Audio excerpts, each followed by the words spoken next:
Estamos nos transformando. Somos arquitetos do nosso próprio futuro.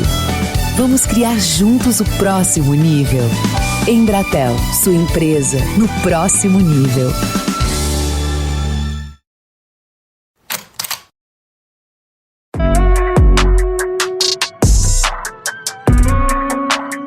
Um levantamento da Secretaria de Saúde apontou um aumento no número de infecções por Covid-19 em pessoas mais jovens. De acordo com os dados, faixa etária entre 30 e 39 anos é a que representa mais contaminações no município. No começo de 2021, além da explosão de casos do novo coronavírus em vários estados, a pandemia apresenta algumas novidades. Uma delas é o surgimento de pacientes jovens internados com a temida forma grave da doença que compromete os pulmões. Outra surpresa foi a multiplicação de suspeitas de reinfecção de pessoas que já contraíram a Covid. São indícios de que as variantes alteram a forma como a ciência deve encarar as características até então conhecidas da ação do vírus no corpo humano. Isso sem contar os riscos que essas mutações oferecem para a eficácia das vacinas. Os pesquisadores asseguram que, mesmo sem ajustes, as vacinas que nós temos hoje são essenciais para evitar casos graves da doença e internações. O que os pesquisadores também dizem é que quanto mais rápido a população se imunizar com as atuais vacinas, menor será a capacidade de replicação do vírus e, portanto, do surgimento de novas mutações. Até agora, os estudiosos já descobriram que uma dessas variantes, batizada de P1, identificada pela primeira vez em Manaus e que já se espalhou em pelo menos 18 estados brasileiros, tem uma capacidade de infecção até 2 vezes maior do que o vírus que circulava por aqui em 2020. Esse mesmo estudo, liderado pelos cientistas Nuno Faria e Esther Sabino, aponta que a reinfecção de pacientes expostos à nova linhagem varia entre 25% e 61%. E tem mais. O que se descobriu agora? Que essa variante aumenta em 10 vezes a quantidade de vírus nas células, ou seja, uma explosão, né? Afinal, o que já se sabe sobre a variante brasileira do novo coronavírus? Pode-se ou não dizer que ela aumenta a gravidade da doença? De que forma o vírus, com essas mutações, interage com as vacinas que já estão em uso? E qual é a capacidade da indústria se adaptar caso isso seja necessário? Esses são os temas do Ao Ponto desta quarta-feira. Eu sou o Roberto Maltic, estou com a Carolina Moran. Nesse episódio, a gente conversa com o médico infectologista Júlio Croda, pesquisador da Fiocruz e professor da Universidade Federal do Mato Grosso do Sul. Fique com a gente.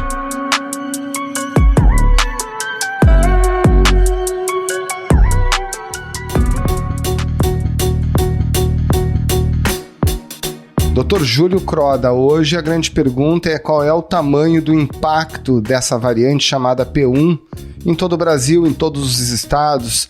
O que a gente já pode definitivamente falar a respeito dela? O que a gente pode falar definitivamente é que ela foi descoberta, de Manaus, em Amazônia, mas ela foi rapidamente disseminada em todo o Brasil, Então, atualmente, a gente tem já a detecção dessa nova variante em diversos estados, em diversas cidades. Foi no Instituto, na capital paulista, que descobriram que a variante do coronavírus, surgida em Manaus, tinha chegado em Araraquara.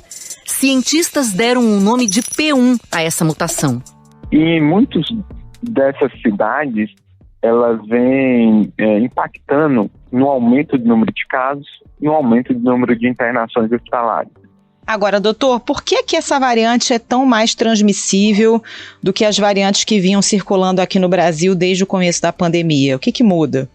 Ela tem 2 mutações muito importantes, Uma mutação que é no aminoácido 501, que é responsável por uma ligação mais importante com uma proteína de superfície do vírus. Então, o vírus se internaliza na célula de maneira mais eficiente, portanto, com maior chance de ter uma replicação mais eficiente.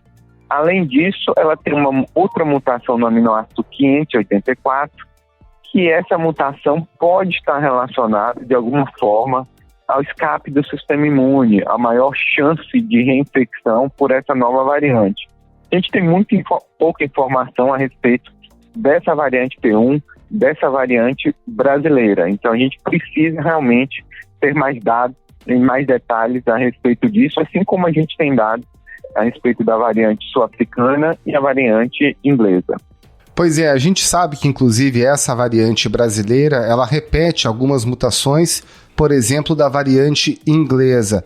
A gente pode dizer que ela é mais infecciosa ou menos infecciosa que essas outras variantes já identificadas? É muito próximo, né, o que a gente pode dizer, porque em termos da sua característica, como eu já citei, né, essa variante ela tem essa mutação no 501, que é presente na variante que foi encontrada no Reino Unido e também foi encontrada na África do Sul. Em relação a esse possível escape da resposta imunológica, só a variante da África do Sul que possui essa mutação no 484. Então, essas três variantes, elas são semelhantes, elas estão associadas a maior transmissibilidade, principalmente por essa mutação no 501, e a variante brasileira e a variante da África do Sul pode ter um papel importante em relação ao escape da resposta imune devido a essa mutação no 484.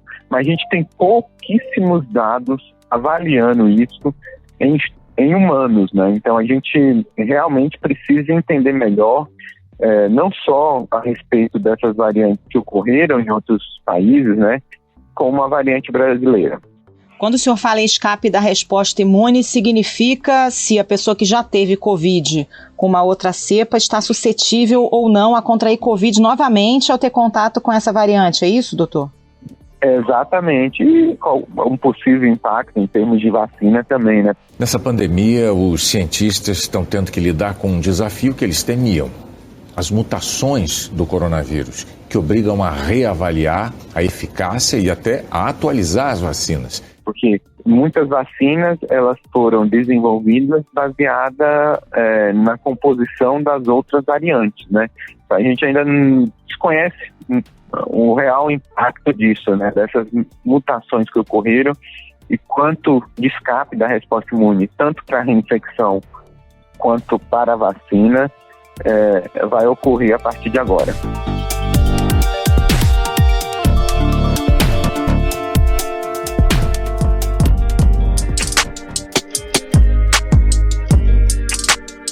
Saiu um estudo ainda bem incipiente sobre a relação da Coronavac, essa que é fabricada também pelo Instituto Butantan, com essa variante P1.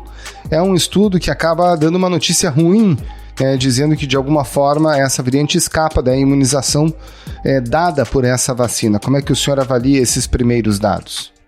Eu acho que é um estudo muito preliminar, eu acho que a gente tem que ter muito, muito cuidado. É um estudo que avaliou in vitro anticorpos neutralizantes de apenas 8 pessoas que tomaram a vacina Coronavac, que já apresentavam títulos baixos contra a variante que já existia, e lógico, apresentava títulos baixos também para a variante P1, tanto que não foi diferente estatisticamente esses dois grupos. Então, assim, eu sugiro muita precaução na análise de dados de um estudo in vitro com um número muito restrito de pessoas envolvidas. Isso gera um destaque muito importante na mídia por conta da preocupação em relação à efetividade da vacina propriamente dita, mas os dados não sustentam essa afirmação e isso pode levar a um descrédito desnecessário em relação às nossas vacinas atuais. Agora, doutor, os grandes laboratórios já fizeram testes com as outras cepas, né? A britânica e a africana, e a conclusão, a princípio, é de que as vacinas continuam funcionando com essas novas cepas, com uma redução ali pequena em relação à cepa africana, mas ainda assim conferem proteção. E a vacina desenvolvida pelas empresas Pfizer e BioNTech contra a Covid-19 conseguiu neutralizar em laboratório 3 variantes do coronavírus, do Reino Unido e também da África do Sul. A gente pode imaginar que as vacinas vão continuar funcionando também com a cepa brasileira, até porque as mutações são parecidas, ou não dá para fazer essa afirmação? Concordo com seu raciocínio e a lógica, né? Ela apresenta um um leque de mutações muito similar. Pode ser que in vitro você tenha uma diminuição de anticorpos neutralizantes, mas na prática, propriamente dito, a vacina continua com efetividade acima de 50%, ou seja, protegendo a população, protegendo as formas graves. Estudos definitivos, eles são realizados em humanos, e a gente precisa aguardar esses estudos definitivos. Estou tendo a oportunidade, junto com a Fundação de Vigilância e Saúde do Amazonas e a Secretaria Municipal de Manaus, com apoio da OPAS, de realizar um estudo justamente em Manaus, a cidade onde teve o surgimento dessa nova variante, onde ela se tornou predominante, onde também teve uma vacinação já em massa, Amazonas é o estado onde tem maior cobertura em termos de vacinação, tanto em porcentagem como por 100 mil habitantes. E a gente, nos próximos 15 dias do mês, teremos realmente resultados parciais da efetividade das vacinas na prática, na população de Manaus. Se ela reduz ou não a chance da pessoa ser infectada por essa nova variante, e a gente espera estar comunicando para a imprensa, para o público geral, para a própria sociedade. Então a gente tem dados parciais para soltar aí ainda no mês de março, e depois dados definitivos, lógico, após a segunda dose das duas vacinas,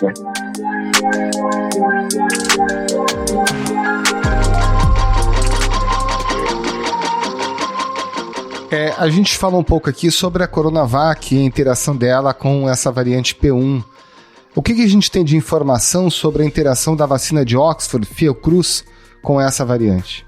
A gente não tem dados ainda, praticamente nenhum, em relação a isso, porque especialmente em relação ao contexto da P1, essa variante ela surgiu no Brasil, se tornou predominante do Brasil, ainda não existe uma disseminação muito importante fora do Brasil, e a gente vacinou a maioria da população brasileira com Coronavac. Aqui, especialmente em Manaus, houve um envio de um grande quantitativo da vacina AstraZeneca e Oxford, principalmente para vacinar os idosos. A juíza que havia suspendido a distribuição das vacinas de Oxford autorizou que elas fossem usadas. E mais de 50 mil doses nesse primeiro momento vão imunizar os idosos. Então, em breve, quando a gente tiver um número maior de idosos vacinados aqui e acompanhados, a gente vai poder sim comparar no mesmo local, no mesmo desenho de estudo que a gente fala, os idosos que tomaram Coronavac, os idosos que tomaram AstraZeneca, no contexto da P1, e avaliar realmente se a vacina mantém a sua efetividade para prevenção da doença, prevenção das formas severas que necessitam hospitalização e eventualmente o óbito. Então, acho que é essencial que Manaus, que foi sempre a primeira cidade onde o caos se instalou, tanto na primeira onda como na segunda, que teve o surgimento da P1, uma nova variante. Aqui também a gente vai ter, talvez, a primeira experiência para entender melhor se a vacina vai continuar funcionando ou não, tanto a vacina da Coronavac como a vacina da AstraZeneca e Oxford. Quando o senhor mencionou a forma como ela atua, com maior capacidade de replicação no organismo, isso também incide sobre o agravamento dos casos? Dá para relacionar de alguma forma essas mutações a casos mais graves de uma maneira mais repetida, mais frequente? Nós não temos essa informação, Os dados que estão sendo relatados nesse momento podem sugerir que ela acometa pessoas mais jovens. A gente está vendo pessoas mais jovens adquirindo essa doença na faixa etária de 20 a 50 anos, que era menos frequente no passado, principalmente as formas mais graves. Então, quer dizer, sempre foi mais frequente de 20 a 60 anos adquirir a doença, mas a gente não via esse público no hospital. Agora, a gente já observa um aumento das hospitalizações nessa faixa etária, comparado, por exemplo, com uma primeira onda do Covid-19 no Brasil, onde a gente teve uma menor hospitalização nessa faixa etária. Outro dado que o pesquisador Felipe Naveca, da Fiocruz Amazonas, identificou é que os pacientes com essa variante apresentam uma carga viral mais alta. a gente ainda não sabe se essa carga viral mais alta nos pacientes com essa nova variante está associada a uma maior gravidade. Isso tem que ser estudado, tem que ser esclarecido, e a gente ainda não tem essa informação. Mas pelo que a gente está vendo do ponto de vista das internações, doutor, é isso que o senhor disse, né? A gente tem pacientes mais jovens e que estão ficando mais tempo em UTI ou com suporte respiratório, quer dizer, os quadros, aparentemente pelos relatos dos profissionais de saúde, parecem ser mais graves, ou não dá para afirmar isso ainda? É difícil, né? A gente não sabe porque essa variante, ela transmite mais e, portanto, a gente vai ter mais pessoas jovens infectadas, algumas com comorbidade, portanto necessitando internação hospitalar, ou porque realmente, em termos de frequência, essa população mais jovem é acometida pelas formas mais severas. Então a gente tem aí uma percepção que é real, você está correta, que a gente está vendo muitas pessoas jovens sendo admitidas no hospital, admitidas em unidade de terapia intensiva, mas a gente não sabe se isso é proporcional à magnitude da pandemia, que é uma hipótese alternativa, né? Pode ter uma explicação para essa maior frequência de pessoas jovens sendo admitidas nos nossos hospitais.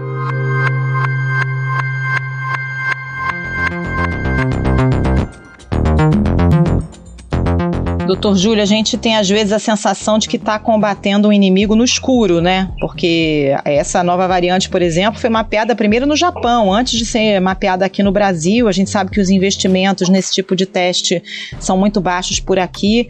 Qual é a estrutura, a capacidade que o Brasil tem de mapear o surgimento de novas cepas como essa, visto que a pandemia aqui está em descontrole e é muito possível e até provável que outras cepas continuem surgindo aqui no país? Nossa capacidade é bem pouca, né? A gente sequencia 0,03% dos resultados positivos de RT-PCR, enquanto o Reino Unido sequencia 5%, é pelo menos 100 vezes mais o monitoramento comparado com o Brasil. O Reino Unido é o país que mais sequencia em relação ao número de casos positivos. O Reino Unido investe na testagem como forma de prevenção.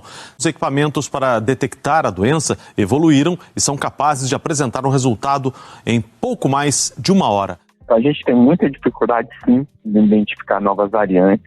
No contexto da variante P1, a gente tem uma arma importante porque foi desenvolvido recentemente pelo Fiocruz Amazonas.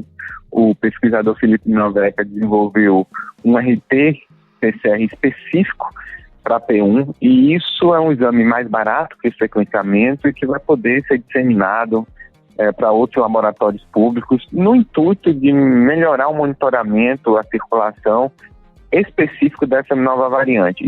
Isso não exclui a necessidade de investimentos maciços em infraestrutura, principalmente para sequenciamento, porque a gente vai conviver com o novo coronavírus por um bom tempo, né, porque novas mutações podem surgir, ainda mais no momento que a gente vive no Brasil, né, de bastante transmissão. Quanto mais transmissão, maior a chance de mutação, maior a chance de uma nova variante. A gente vai ter que monitorar isso ao longo do tempo para justamente adaptar nossas vacinas.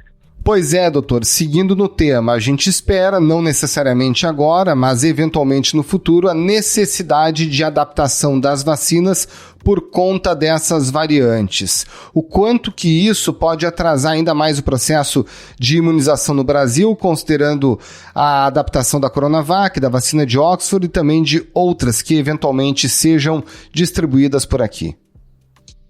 As grandes companhias, tanto a Coronavac como a AstraZeneca e Oxford, já estão trabalhando nessas adaptações, né? Essas adaptações geralmente demoram para a sua produção de um novo lote de vacina específico para uma variante específica, geralmente 2 meses, tanto na tecnologia que é utilizada pela AstraZeneca e Oxford, como para a Coronavac. Eu não tenho nenhuma dúvida que as duas empresas e os 2 laboratórios brasileiros terão capacidade de fazer essa adaptação se for necessário, né? Então é importante colocar isso se for necessário.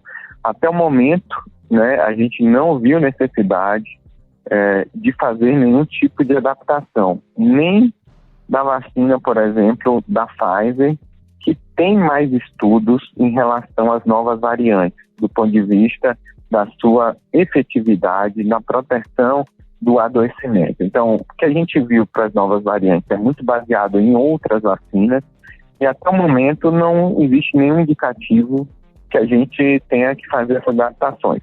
Mas é importante a gente ficar alerta, né? Porque o vírus ele sofre mutação constante. A gente precisa monitorar adequadamente, identificar qualquer diminuição que impacte numa perda de efetividade realmente e aí sugerir as adaptações quando necessário. A gente toma a vacina da gripe, por exemplo, da influenza, todo ano justamente por conta disso. Isso pode ser o futuro do controle da pandemia do novo coronavírus. Pode ser que a gente tenha que tomar a vacina contra o novo coronavírus a cada 1 ano, a cada 2 anos, com as suas adaptações necessárias devido às mutações que venham a ocorrer no futuro e novas variantes.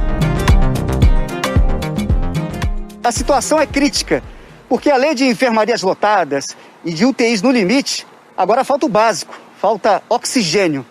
Os pacientes estão morrendo asfixiados, sem ar, sem a chance de tentar se recuperar.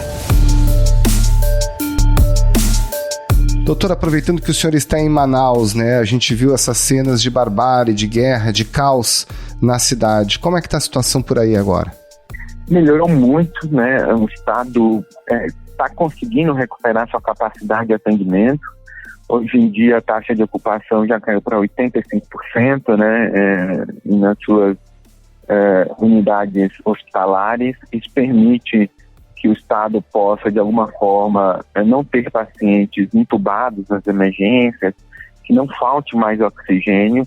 E a nossa preocupação é que o que ocorreu aqui nessa tragédia, que iniciou na primeira semana de janeiro, né, se repita em outras cidades e estados. Nós estamos com uma pandemia sincronizada por uma variante mais transmissível, onde 18 capitais já apresentam taxa de ocupação acima de 80%. E nesse momento vai ser muito difícil, quando o estado colapsar, transferir pacientes desse estado para um estado que tem capacidade de atendimento. Isso a gente viu aqui em Manaus, houve muita transferência de pacientes para outros estados, um apoio muito expressivo, solidário de outros governadores e secretários estaduais de saúde, mas isso não vai acontecer se em 18 capitais do Brasil a gente tiver esse aumento de taxa de ocupação de leitos de terapia intensiva e colapso do sistema de saúde. Doutor Júlio Croda, muito obrigada pela participação, um bom trabalho para o senhor. Muito obrigado, doutor Júlio, um grande abraço e um bom trabalho. É um prazer estar falando com vocês, obrigado, é a oportunidade da gente esclarecer todas essas dúvidas. É importante falar para o público, né, que a gente ainda não tem nenhum dado definitivo em relação à perda da efetividade da vacina. É importante, nesse momento, intensificar a vacinação, tanto da vacina AstraZeneca e Oxford, quanto da Coronavac. Se você tiver oportunidade, a gente solicita que compareça ao posto de saúde e receba a sua vacina para proteger o seu adoecimento, a evolução para formas graves da doença.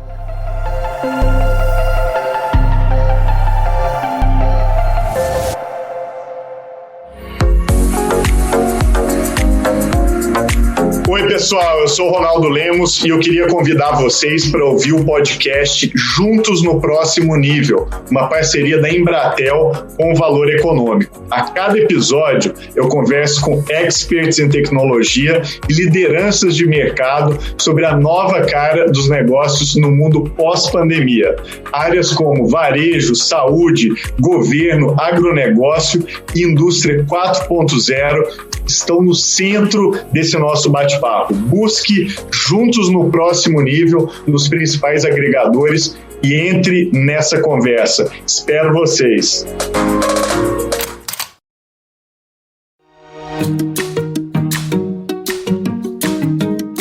Esse foi o Ponto de hoje, o podcast diário da redação do Globo. Nessa conversa a gente conta com a participação de toda a equipe do jornal, as mesmas pessoas que levam até você informação e análise de qualidade todos os dias. Quer saber mais? Assine o Globo. Acesse assineoglobo.com.br e confira todas as notícias e reportagens especiais. A produção é do Matheus Ruas e a edição é do João Guilherme Lacerda. Tchau. Até mais.